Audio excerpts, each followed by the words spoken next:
नमस्कार साथियों, titanium biology के यूट्यूब चैनल पर आपका हार्दिक स्वागत है।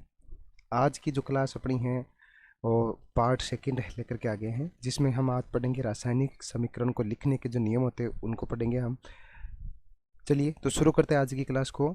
तो हमें पता है कि पहला नियम क्या कहता है कि किन्हीं दो अभिकारकों या उत्पादों के बीच हमेशा धन का चिन्ह, किसका चिन्ह, धन का चिन्ह लगाया जाता है। तो ये सबको मालूम है। जैसे हम कोई समीकरण लिखते हैं, जैसे मान लीजिए ये a प्लस बी और इनसे एक नया उत्पाद हमें ए बी प्राप्त हुआ है, ठीक है। तो ये दोनों अभिकारक हो जाएंगे और ये दोनों उत्पाद हो जाएंगे। तो इन अभिकारकों के बीच में भी हम किसका चिन्ह लगाएंगे, प्लस का चिन्ह लगाएंगे। और इनके बीच में भी अगर उत्पाद दो से ज़्यादा बन रहे हैं, यानी कि एक से ज़्यादा बन रहे हैं, और ये मान लो कि जैसे मान लो यहाँ पर जैसे एक समीकरण के माध्यम से हम समझते हैं कि A B plus C D ये समीकरण है, और यहाँ बन रहा मान लो A C plus B D ये बन रहा है। तो इनके बीच में भी ये देखिए, अभिकारक के बीच में भी प्लस का चिन्ह और उत्पाद के बीच में भी प्लस का चिन्ह लगाएंगे। अभिकारक को बाईं ओर और उत्पाद को दाईं ओर, ये भी इस तीर के निशान के बाईं ओर अभिकारक को लिखेंगे और उत्पाद को तीर के निशान के दाईं ओर। अभिकारक और उत्पाद के मध्य किसका चिन्ह, सदैव तीर का चिन्ह लगाएंगे, ये यहाँ पर हमने लगा रखा है, ठीक है। और यदि अभिक्रिया उत्क्रमणीय है, यानी कि दोनों ओर चलने वाली अभिक्रिया है, यानी जिस अभिकारक से उत्पाद भी बन रहा है, उत्पाद से वापस अभिकारक बन रहा है, तो ऐसी अभिक्रिया को हमेशा उत्क्रमणीय अभिक्रिया बोला जाता है। और उनके बीच में ये दोनों साइड में चलने वाले तीर के निशान लगाए जाते हैं। जैसे ये एक समीकरण दे रखी है कि N2 प्लस 3H2 के मध्य ये दोनों ओर चलती है, तो इनके बीच में इस प्रकार का हम चिन्ह लगाएंगे और 2NH3 का निर्माण होगा। तो ऐसी अभिक्रिया जिनके जो उत्क्रमणीय होती है, जिनके जो दोनों ओर चलती हैं, दोनों ओर संपन्न होती है, उसके बीच में हम कौन सा चिन्ह लगाएंगे, दोनों ओर चलने वाले अर्ध तीर। चार नियम ही हैं मोस्ट इंपॉर्टेंट, तो चार नियम आपको याद रखने हैं, ठीक है। इसके बाद में रासायनिक समीकरण का क्या महत्व है, इस चीज़ को पढ़ते हैं।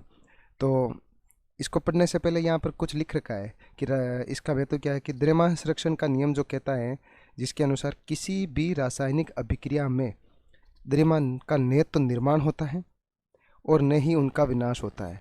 यानी कि कोई भी रासायनिक अभिक्रिया करवाते हैं हम, उसमें ना तो कोई द्रव्यमान बनता है और न ही वो उसमें जो बना है द्रव्यमान वो नष्ट होता है।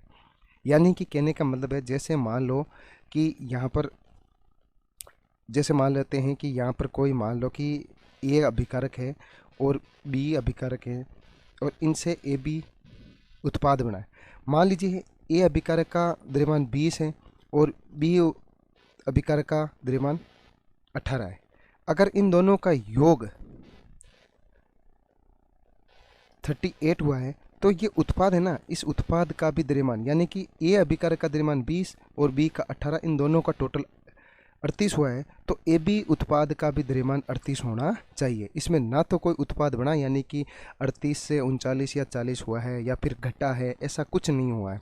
तो ये द्रव्यमान संरक्षण का नियम कहता है कि ना तो अभिकारक में द्रव्यमान बढ़ता है और ना ही घटता है। तो ये ध्यान रखना कि द्रव्यमान का न तो निर्माण हो रहा है यहाँ पर और न ही द्रव्यमान का विनाश हो रहा है, ठीक है। तो ये बात आपको समझ में आ गई होगी।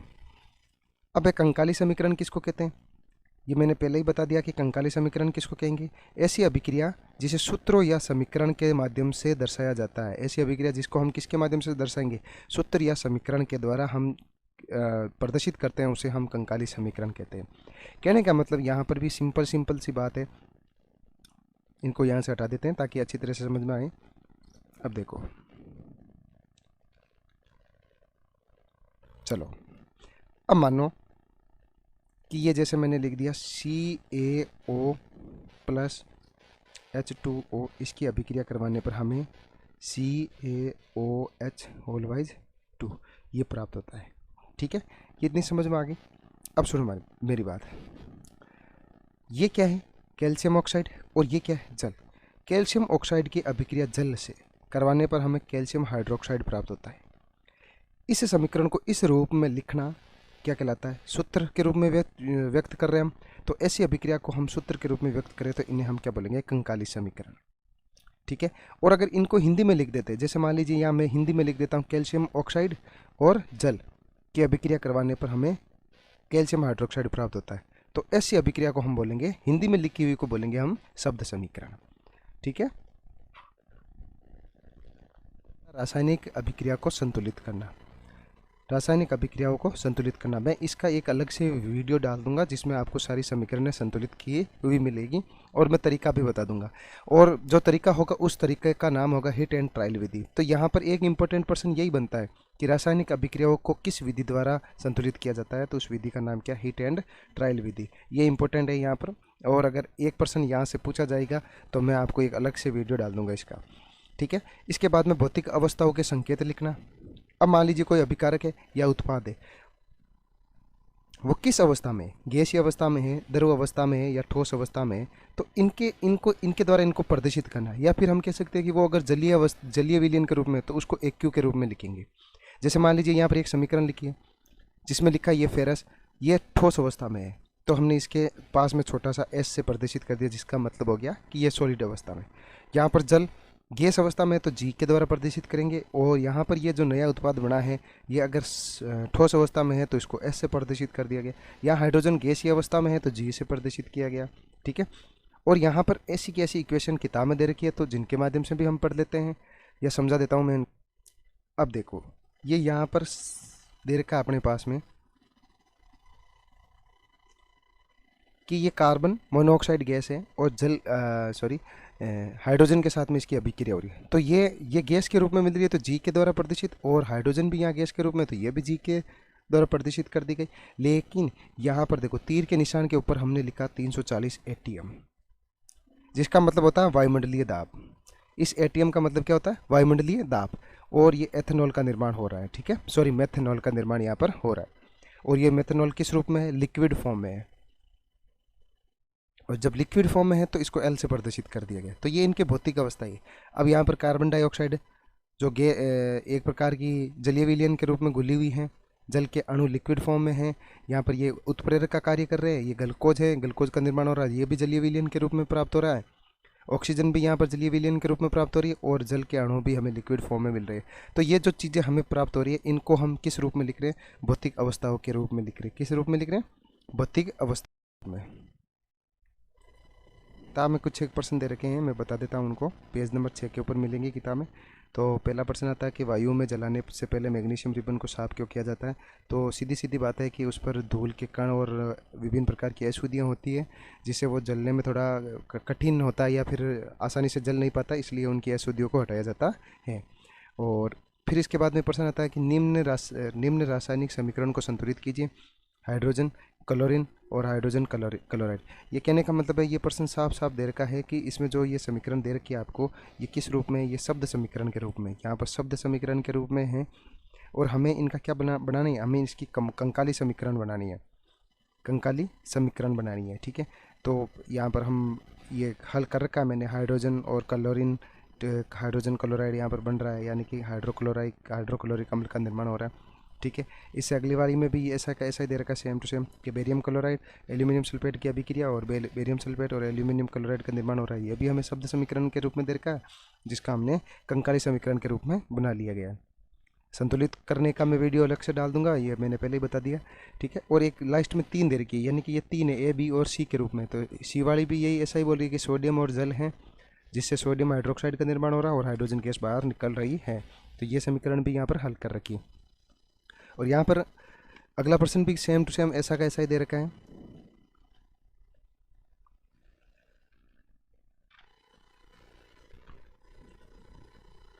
अब इसमें भी देखिए, इसमें भी ये ऐसा कैसा ही दे रखा है कि निम्न अभिक्रियाओं को उनके भौतिक संकेत के साथ में हमें लिखना है।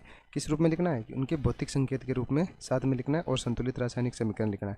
जैसे ये दे रखा है पहला ही कि जल में बेरियम क्लोराइड और सोडियम सल्फेट के विलयन है, यानी कि ये दोनों किस में, जलीय विलयन में। ये भी जलीय विलयन में मिलेगा, ये भी जलीय विलयन में मिलेगा। इनकी अभिक्रिया करवाने पर हमें सोडियम क्लोराइड का जलीय विलयन प्राप्त हो रहा है और बेरियम सल्फेट का अवक्षेप प्राप्त हो रहा है। तो यहाँ पर ये समीकरण किस में लिख रखी है, जलीय विलयन में, और सोडियम सल्फेट को भी जलीय विलयन में डाल करके फिर हमने अभिक्रिया कराई, तो ये NaCl हमें जलीय विलयन के रूप में प्राप्त हो रहा है। यहाँ पर BaSO4 बेरियम सल्फेट का अवक्षेप प्राप्त हो रहा है। तो मैं यहाँ पर लिख देता हूँ, ये अवक्षेप प्राप्त हो रहा है, ठीक है। इसके बाद में ये दूसरी समीकरण है यहाँ पर दे रखी है, सोडियम और हाइड्रो ऑक्साइड है, वो भी किस रूप में, विलयन के रूप में दे रखा है और जल के अंदर। और हाइड्रोक्लोरिक अम्ल है, वो भी किस के रूप में दे रखा है, जल के अंदर विलयन के रूप में, यानी कि जलीय विलयन के रूप में है, ठीक है। इनकी अभिक्रिया करवाने पर हमें सोडियम क्लोराइड का विलयन वेजल प्राप्त होता है। तो हम ऐसे समीकरण लिखेंगे कि सोडियम हाइड्रोक्साइड ये जलीय विलयन में, हाइड्रोक्लोरिक अम्ल ये भी जलीय विलयन में, और इनकी जब अभिक्रिया करवाई, इनकी समीकरण करवाई, तो हमें NaCl और H2O प्राप्त हुआ है। यहाँ पर एक बात बता देता हूँ मैं आपको कि ये बनती कैसे समीकरण, छोटा सा कि हिंट दे देता हूँ मैं ताकि बनाने में आसान रहे। ठीक है, समीकरण के माध्यम से आपको समझाता हूँ। जैसे मान लीजिए ये NaOH प्लस HCl बना है। ठीक है, तो यहाँ पर देखिए इस प्लस के जो दोनों साइडों में जो पास में, इन दोनों को ले लो। ठीक है, बाकी इन दोनों को यहाँ पर गोला बना दो, कहने का मतलब। अब बाकी कौन बच गया, यहाँ Na बच गया और इधर Cl बन गया। तो सबसे पहले इनको लिख दो NaCl। अब पीछे जो हमने गोला बनाया उसमें कितने हाइड्रोजन है, 2 हाइड्रोजन है, तो ये H2 बन गया और पीछे कौन बचा, ऑक्सीजन बन गया। तो ये समीकरण इस प्रकार बन जाएगी। तो नेक्स्ट वीडियो में हम पढ़ेंगे रासायनिक अभिक्रियाओं के प्रकार, और मोस्ट इंपॉर्टेंट है, ध्यान रखना यहाँ से प्रश्न पक्का पूछा जाएगा। तो अगले वीडियो में तैयार रहे।